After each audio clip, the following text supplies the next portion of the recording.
Welcome to our new session of KCC tutorials. तो बच्चों, आज हम 8th साइंस का 16th lesson reflection of light का थर्ड पार्ट सीखेंगे, जिसमें हमें सिर्फ सॉल्व एग्जांपल्स देखने हैं। देख लो, हम फर्स्ट एग्जांपल सॉल्व करते हैं। If the reflected ray makes an angle of 60 degree with the normal. तो इसके लिए हमें पहले तो एक मिरर सरफेस लगेगा, उसके बाद ये हो गया हमारी नॉर्मल। अब यहाँ पर ओ देता हूं, पी क्यू। हमने जो एक ही डायग्राम पढ़ी है वैसे निकाल देता हूं। देख लो एन। अब क्या दिया है, if the reflected ray, reflected जो रे है वो नॉर्मल के साथ 60 डिग्री का एंगल बना रहा है। Okay, what must be the angle of incident ray with the normal. तो नॉर्मल का एंगल कितना रहेगा ये हमें फाइंड आउट करना है, ए वाला। तो ये सिंपल सी ऐसी फिगर निकाल के दे लो। एंगल ऑफ रिफ्लेक्शन क्या दिया है हमें, 60 डिग्री। एंगल ऑफ इंसिडेंस निकालना है। हमें मालूम क्या है, angle of incident is equal to angle of reflection. So angle incident angle भी कितना हो जाएगा, 60 डिग्री। एंगल ऑफ रिफ्लेक्शन 60 है, तो एंगल ऑफ इंसिडेंस भी 60 डिग्री। सो फर्स्ट वाले का आंसर क्या होगा, the incident ray will make an angle of 60 degree with the normal.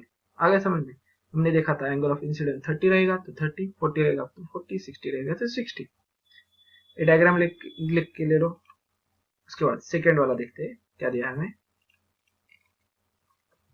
If an angle between incident ray and reflected ray is 90। तो देख लो, वापिस वही diagram same. PQ portion mirror का, बीच में ओ, यहां से एक नॉर्मल, यहां पर एन, देन ए रिफ्लेक्टेड रे, और यहां पर आएगा इंसिडेंट रे। अब इंसिडेंट रे और रिफ्लेक्टेड रे के बीच में कितना एंगल है, 90। तो इसलिए मैंने यहां पर लिख दिया है angle I plus angle R is equal to 90। What are the values of angle of incident and angle of reflection.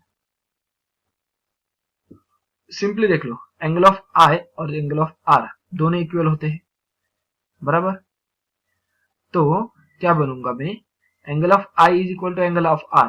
यहां पर मैंने फर्स्ट इक्वेशन क्या लिखा है, angle of I plus angle of R is equal to 90। और I is equal to R है क्या, नहीं। तो इसके लिए मैं I एज इट इज लिख रहा हूं। R की वैल्यू किससे मैच हो रही है, I से। तो R की जगह पर मैं उसको शिफ्ट कर दूंगा I के साथ, 90 degree. Angle I plus angle I कितना हो गया, 2 angle I is equal to 90। Angle I कितना बन जाएगा, 90 divided by 2। So angle I is equal to 45 degree. Incident angle भी 45 degree, reflecting angle that is angle of reflection भी 45 degree. Then third वाला, ये फिगर आप निकाल के ले लो, ये वाली सेम फिगर है। Then the angle between the plane mirror and incident angle. ये देख लो, यहाँ पर क्या दिया है, plane mirror and incident angle का, इंसिडेंट रे का एंगल दिया है। What is the angle of incident and reflection. Okay, तो देख लो, वापिस वही फिगर निकालनी है। ये हो गया हमारा सरफेस पी क्यू, बीच में नॉर्मल, यहां से एक परपेंडिकुलर लाइन, यहां पर आएगा हमारा एन। ये हो गया हमारा इंसिडेंट एंगल। देन सेकेंड वाला रिफ्लेक्टिंग एंगल। और जो वैल्यूज हमें दी है वो पुट आउट करता हूं। वैल्यूज हमें किसकी दी है वो पहले देख लो, प्लेन मिरर और इंसिडेंट रे। तो ये देख लो, यहां पर प्लेन मिरर कहां पर है, ब्लैक वाला, और इंसिडेंट रे, इसके बीच वाला आपको जो एंगल दिया है वो है 35। बहुत बार क्या करते हो आप, यहां पर ए लिख देता हूं, यहां पर बी।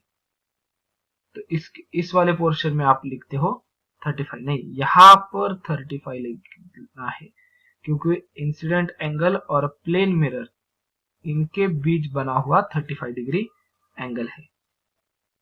इसी फिगर को अब मैं ऊपर लेकर जाता हूं। तो देख लो जो कुछ दिया है यहाँ पर हमें दिया है मगर फिगर ही नहीं दी है। POA यहाँ पर देख लो POA 35 डिग्री है। PON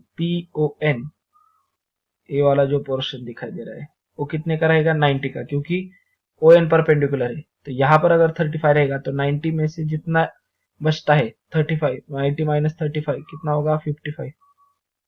तो एंगल OAON कितना आएगा 55 और इसे हम बोलते हैं angle I, that is incident angle. ये अब हमें लिखना होगा। तो देख लो POA प्लस AON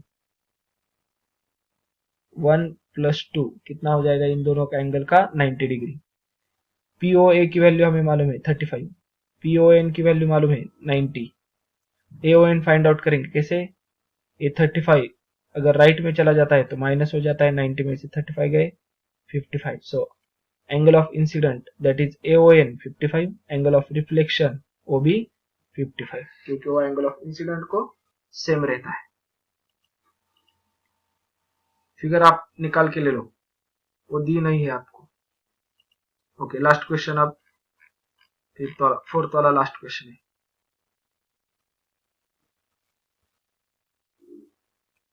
क्या दिया है वो पहले देखते हैं। What angle will be the reflected ray make, reflected angle यानी कि एंगल R निकालना है हमें।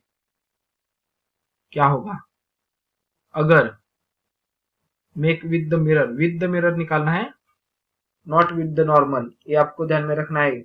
विद द मिरर है। If the angle of incident angle I दिया है 40, तो आपको देख लो यहाँ पर एंगल I दिया है, वो ध्यान में रख लो, एंगल I दिया है 40 और reflected ray make with mirror, mirror के साथ कौन सा एंगल बनेगा वो निकालना है। मिरर के साथ कौन सा एंगल बनता है वो कैसे ढूंढेंगे, देख लो। पहले तो निकालेंगे हम PQ, उसमें एक पॉइंट और वो चला जाएगा ऊपर, ये होगा N नॉर्मल हमारी इंसिडेंट रे, और इंसिडेंट रे का एंगल विथ नॉर्मल के साथ 40 डिग्री। देन हमें क्या करना है, ये हो गया हमारा रिफ्लेक्टेड रे, मगर एंगल हमें ढूंढना है विद द मिरर, मिरर यहां पर होता है तो इस ए वाला एंगल ढूंढना है हमें। तो सिंपल सी बात है, देख लो अगर हमने क्या पढ़ा है, अगर इस बार यहां पर 40 डिग्री होता है तो यहां पर भी 40 डिग्री, और NOQ कितना हो गया NOQ 90, तो यहाँ पर 40 गए तो यहाँ पर आ जाएगा 50 डिग्री। यही हमें अब लिखना है, देख लो QO और N 90 डिग्री, एंगल I 40 है तो एंगल R भी 40 डिग्री होगा, दैट इज NO और A हो गया हमारा पॉइंट B। तो QON क्या होगा, QON दो एंगल से बनता है, QOB और BON से, वही लिखे हमने दो is equal to QN। NOB की वैल्यू हमें मालूम है 40 अगर राइट में चली जाती है तो माइनस हो जाएगी। विद द मिरर कितना एंगल बन जाएगा 50 डिग्री।